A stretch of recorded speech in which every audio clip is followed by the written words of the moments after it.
মাঝে মাঝে সকালে উঠে এমন প্যারায় পড়ে যায় কি রান্না করব আর কোনো ডিসিশনই আমি নিতে পারি না। আসসালামু আলাইকুম, কেমন আছো সবাই? আশা করি সবাই ভালো আছো। আলহামদুলিল্লাহ আমি আল্লাহর রহমতে ভালো আছি। তো সকালে উঠে ফ্রিজ খুলে দেখি ফ্রিজে জাম্ব একটা লাউ, তো লাউ তো আমার খেতে একদমই ইচ্ছা করছে না।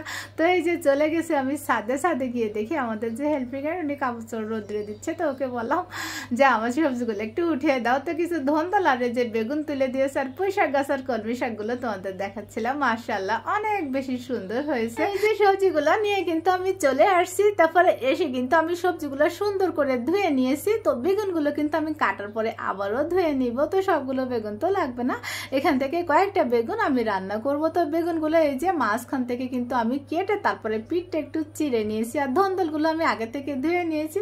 তো সুন্দর করে খোসা ছাড়িয়ে তারপরে কেটে নিয়েছি। তা কাটার পরে কিন্তু আমি ধন্দলগুলো ধোবো না। এই যে দেখো আমি সবকিছু কিন্তু কেটে কুটে তারপরে রেডি করে নিয়েছি। তো এখন চলো চুলায় দেখো আমি কি রান্না করি, দেখতে থাকো। তো এই যে চুলায় আমি প্যান বসিয়ে দিয়েছি এখানে পরিমাণ মতো তেল।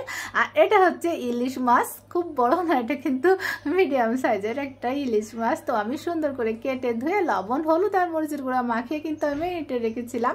তারপরে এই যে বেগুনটাও আমি কিন্তু লবণ হলুদ আর মরিচের গুঁড়া মাখিয়ে নিয়েছি। তো সবগুলো দিয়ে তারপরে আমি ঢাকনা দিয়ে ঢেকে একটু ভেজে নিব, কারণ বেগুনটা যেন ঢেকে ভাজলে আমার কাছে খুব ভালো হয়।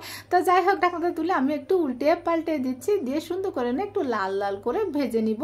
তো উল্টে দিয়ে তারপরে কিন্তু আমি আবারও একটু ঢাকনা দিয়ে ঢেকে দিয়েছিলাম। তো ঢাকনাটা তুলে এই যে বেগুনগুলো হয়ে গিয়েছে, আমি বেগুনগুলো এখন উঠিয়ে রাখবো। আর ইলিশ মাছটা আমি আরও একটু ভেজে নিব।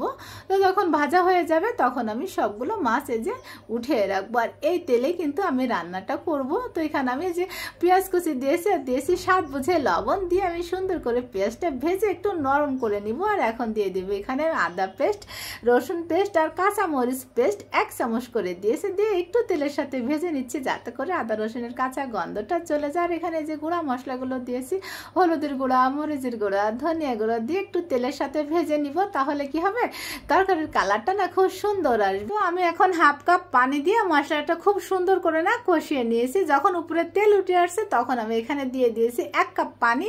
তো ঝোলটা যখন ফুটে উঠছে তখন আমি এখানে ভেজে রাখা সেই ইলিশ মাছ আর বেগুন ভাজাটা দিয়ে দিয়েছি। দিয়ে একটু সুন্দর করে নেড়ে চেড়ে তারপরে ঢাকনা দিয়ে ঢেকে এটাকে রান্না হতে বসিয়ে দিব। আর পাশের চুলায় আমি কিন্তু ওই রান্নাটাও বসিয়ে দিয়েছি। আমি এখানে আলু, তেলাপিয়া মাছের মাথা আর 1 পিস লেজ ছিল, তো এটা কিন্তু আমি মশলা দিয়ে কষিয়ে তারপরে রান্না করব। মাছটা কিন্তু আর ভেজে নিইনি, কষানো মাছটা না আমার জামাই অনেক বেশি পছন্দ।